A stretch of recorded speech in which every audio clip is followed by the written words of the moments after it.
Kirsten Hatfield was born on February 12, 1989, in the quiet suburb of Midwest City, Oklahoma. Not long after her birth, her father left the family. Her mother, Shannon, moved back into her parents' home, where she received support raising the infant. When Kirsten turned 2, Shannon and her daughter moved into a place of their own. In time, Shannon remarried and gave birth to a second daughter, Faith. But that marriage also ended, and once again, she found herself raising her children alone. Even at a young age, Kirsten stepped up to help. She became a dependable big sister to Faith, and the two developed a close bond. They shared a bedroom while Shannon slept in the adjacent room. On the evening of May 13th, 1997, when Kirsten was 8 and Faith was 3, Shannon followed their usual bedtime routine. Normally she would read to them, but that night Faith had already drifted off, and Shannon didn't want to disturb her. She kissed Kirsten goodnight, left the door slightly ajar, as she always did, and went to her own room. Around 3 a.m., Shannon was startled awake by a noise coming from the girls' room. Assuming one of them had simply stirred, she got up to check. But as she reached the hallway and neared their door, the sound abruptly stopped. Assuming the noise had simply been the girls shifting in their sleep, Shannon turned to head back to her room. But something gave her pause. The door to the girls' bedroom was now completely shut. That struck her as odd. She always left it slightly ajar, a habit she never broke. Maybe one of the girls had closed it, or perhaps she'd forgotten to leave it open. Either way, she gently pushed it open a crack, peered inside, and saw nothing alarming. She didn't step in. Still thinking everything was fine, she returned to bed. The next morning, around 6:30 a.m., Shannon got up to wake her daughters, but when she entered their bedroom, only 3-year-old Faith was there, still sleeping peacefully. Kirsten's bed was empty. Shannon woke Faith and asked where her sister was, but the little girl had no idea. Panic set in instantly. Shannon searched the house top to bottom, every room, every closet. She stepped outside, called out Kirsten's name, then began phoning friends and neighbors, hoping her daughter had gone off early to play. No one had seen her. As a last resort, she called Kirsten's father, praying her daughter might have gone to him somehow. But he hadn't seen her either. It was clear now. Kirsten had vanished. Her father urged Shannon to call the police immediately. Within minutes, officers arrived at the scene. At first, investigators hoped Kirsten had simply wandered off or was hiding somewhere nearby. After all, Midwest City was a quiet town. The idea that a child could be abducted from her own bedroom was almost unthinkable. Local police had never dealt with anything like it. But those hopes quickly faded. As officers examined Kirsten's room, they noticed something unsettling. The window was slightly open, and on the frame were a few small drops of blood.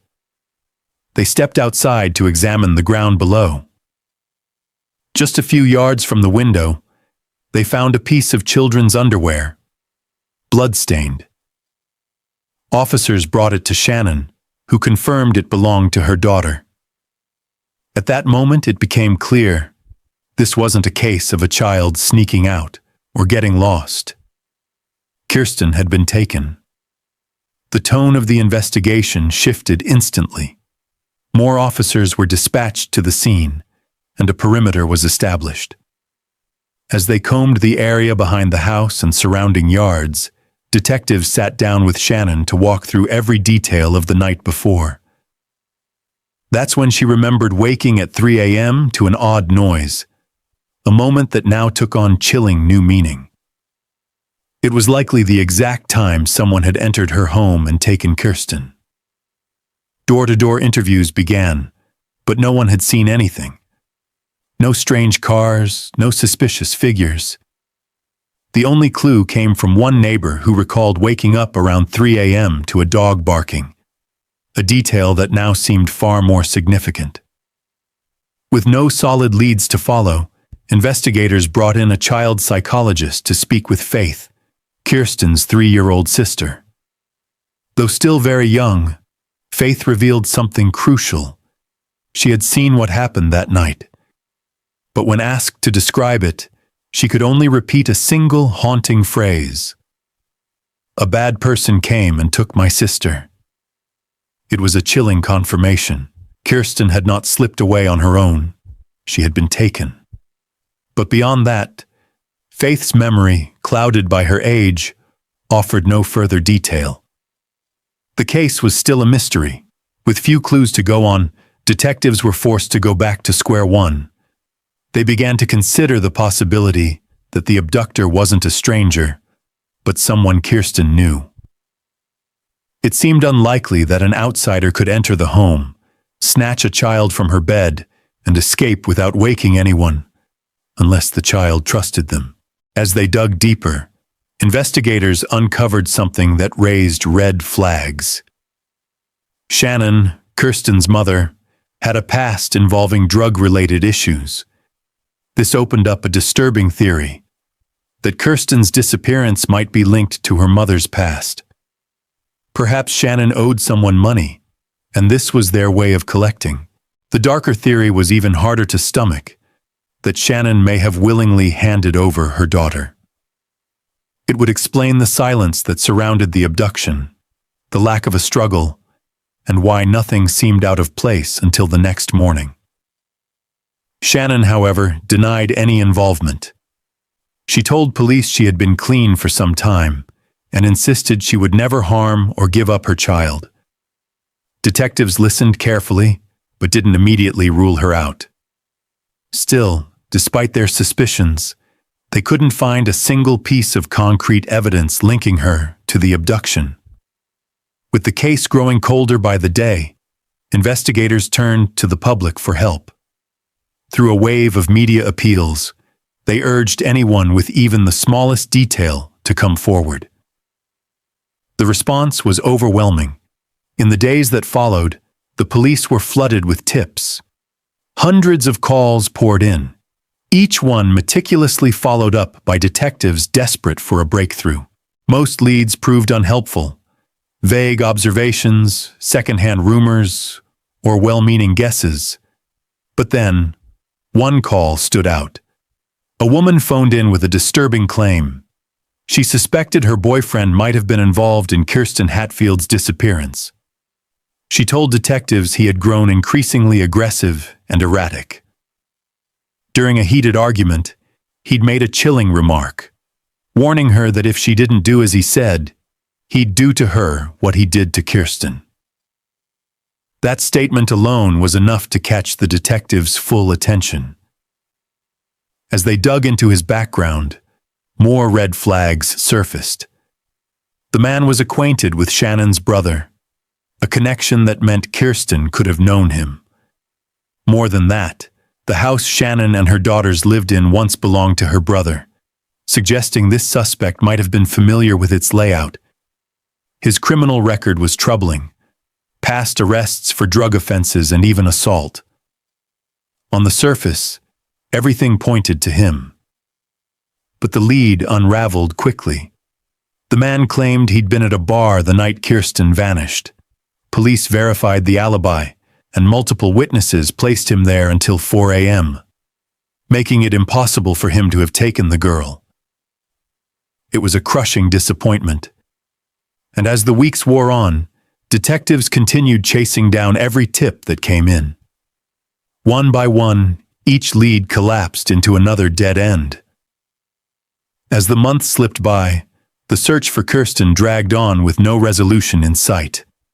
With each passing day, the hope of finding her alive grew dimmer. But for her mother, Shannon, surrender was never an option. From the very beginning, Shannon did everything she could to find her daughter. She appeared on local television, handed out flyers, and even investigated potential suspects herself. While police continued to chase down fruitless leads, Shannon worked relentlessly on her own, driven by the kind of determination only a grieving mother could sustain. Still, her efforts were met with constant obstacles. Hoping to broaden awareness, she approached local businesses and asked them to display flyers about Kirsten. But instead of support, she was met with rejection, many citing company policy as the reason for refusing to help. She also tried to secure a meeting with the state governor, hoping it might draw more attention to the case. That request was denied too. Undeterred, Shannon founded a small volunteer center, focusing on flyer distribution and media outreach. But even there, new challenges emerged. Some volunteers misused the platform, stealing donated money, fabricating efforts, and using media coverage to serve their own interests. Still, Shannon pressed on.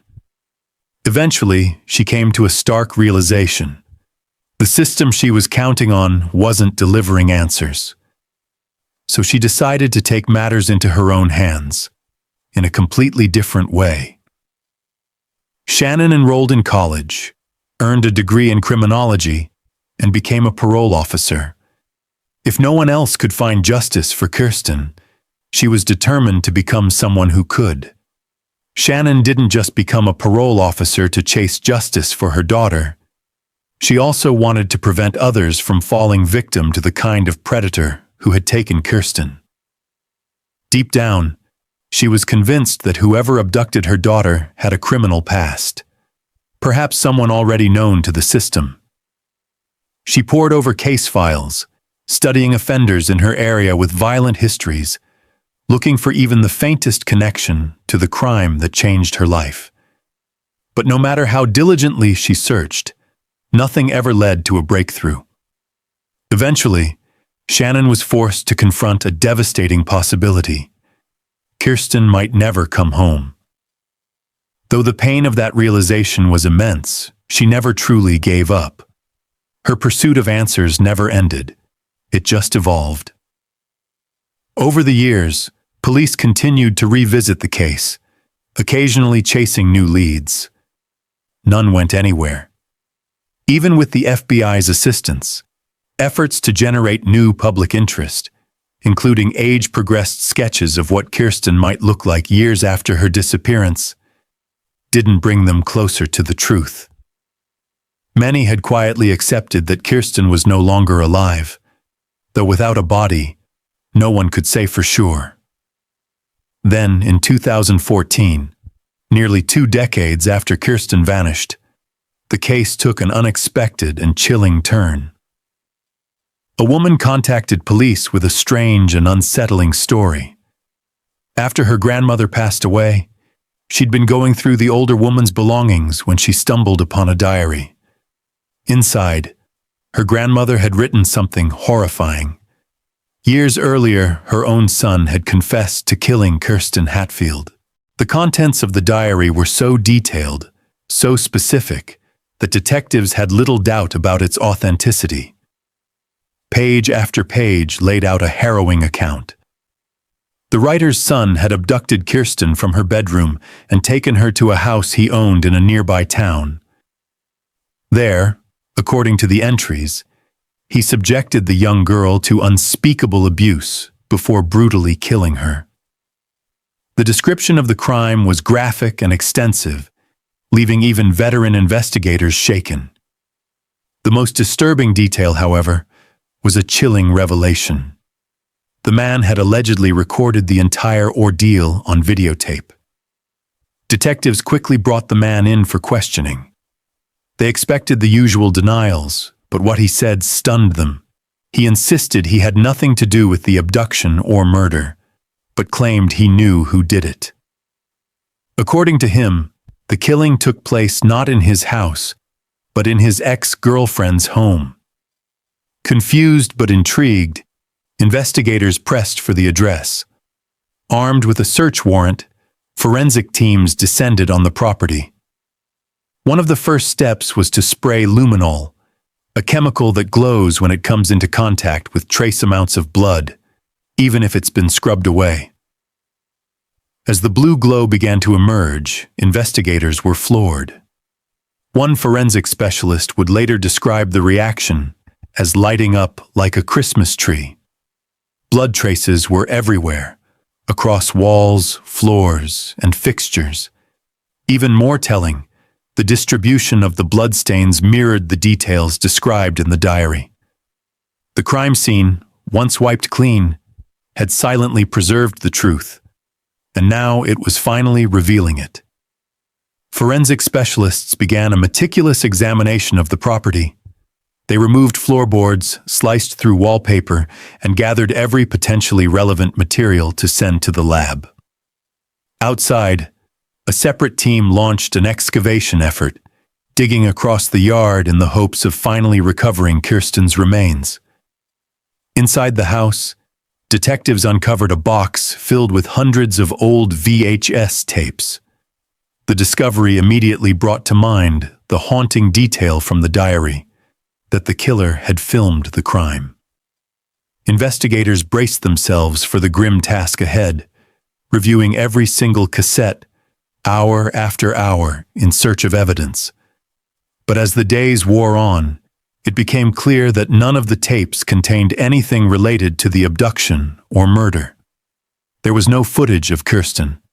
The excavation efforts also came up empty. Despite days of digging, no remains were found. And then came the most jarring revelation of all. Lab results from the blood samples found throughout the house returned, and the analysis showed the blood wasn't human. It belonged to an animal. For detectives, it was a gut punch.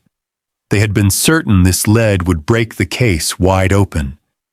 Instead, what had seemed like a major breakthrough dissolved into yet another dead end. The truth behind the diary remains a mystery. Was it a cruel hoax? The work of a disturbed mind who had internalized the story of Kirsten's abduction and blurred it with delusions? Investigators couldn't say for sure. All they could do was continue searching, clinging to the hope that one day they'd finally uncover the truth behind Kirsten Hatfield's disappearance. Despite years of investigation, no new leads surfaced, and Kirsten's case faded once again into silence. But in the summer of 2015, a new detective, Daryl Miller, took over. Determined to approach the case with fresh eyes, he pored over every report, every photo, and every scrap of information collected over nearly 2 decades. That's when he noticed something odd and troubling. Buried in the evidence logs were 2 items that had never been fully analyzed: blood found on the windowsill of Kirsten's bedroom and a small stain on her underwear.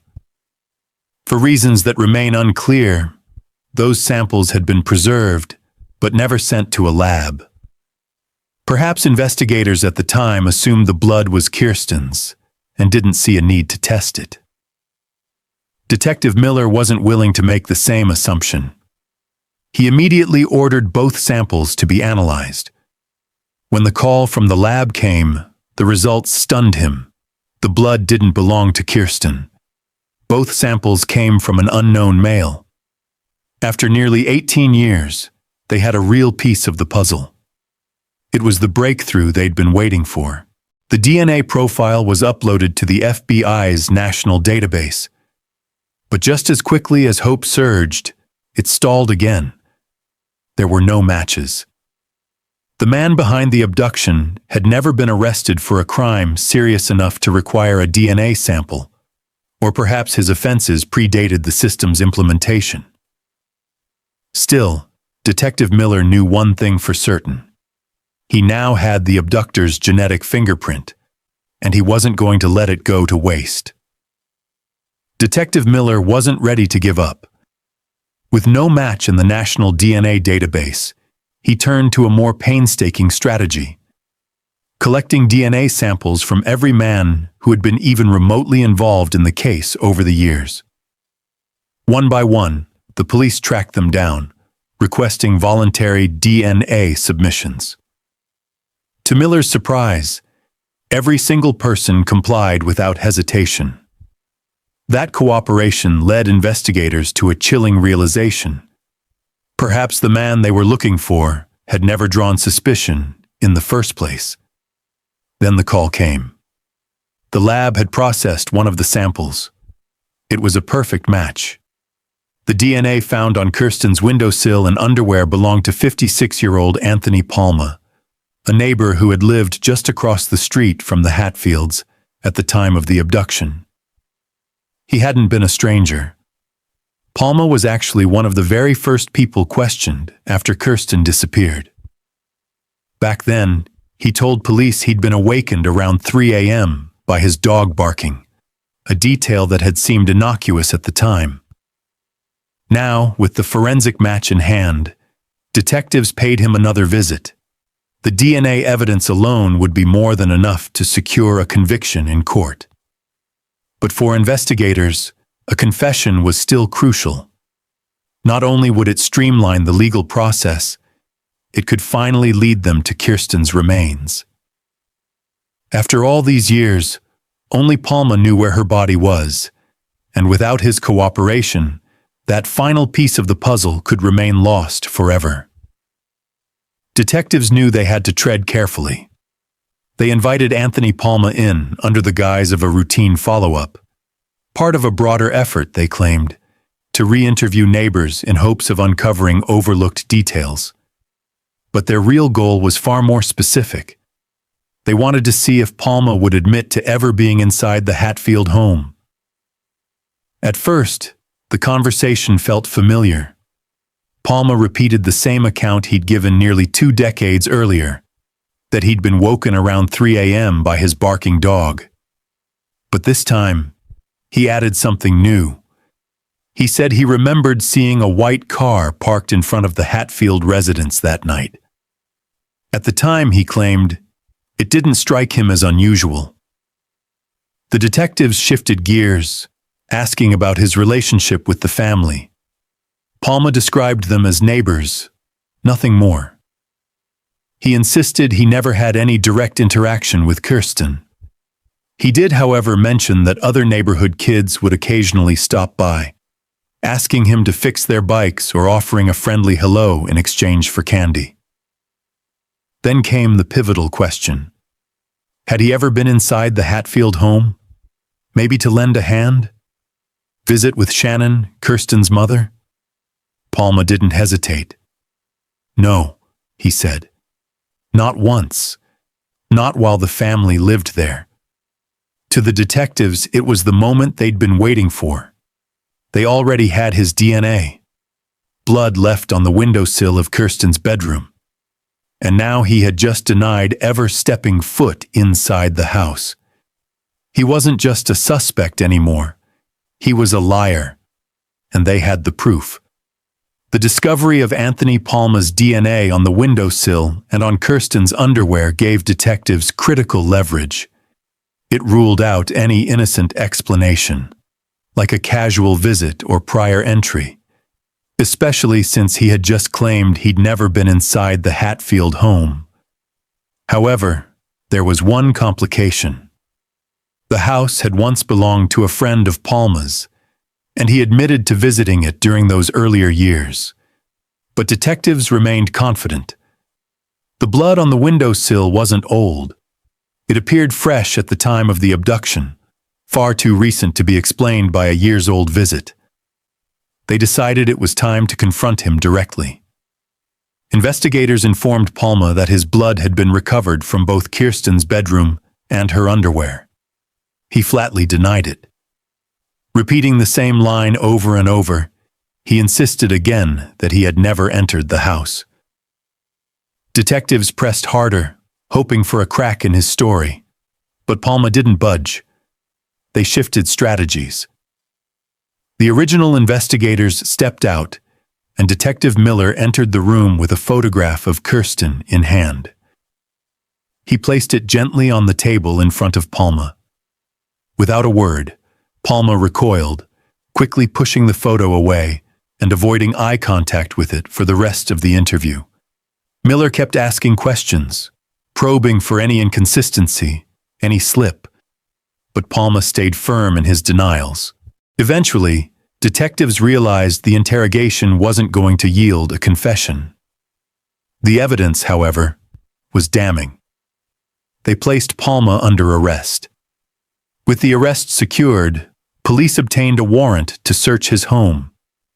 A team thoroughly excavated the property, looking for any sign of Kirsten or clues that might point to her fate. But the search turned up nothing. No remains, no physical evidence, just silence and more questions. At trial, Anthony Palma stuck to his story, continuing to deny any involvement in Kirsten Hatfield's disappearance. But the DNA evidence was damning. It left little room for doubt.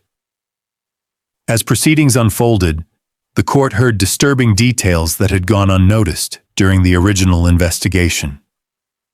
Years before Kirsten vanished, Palma had broken into another girl's bedroom and assaulted her.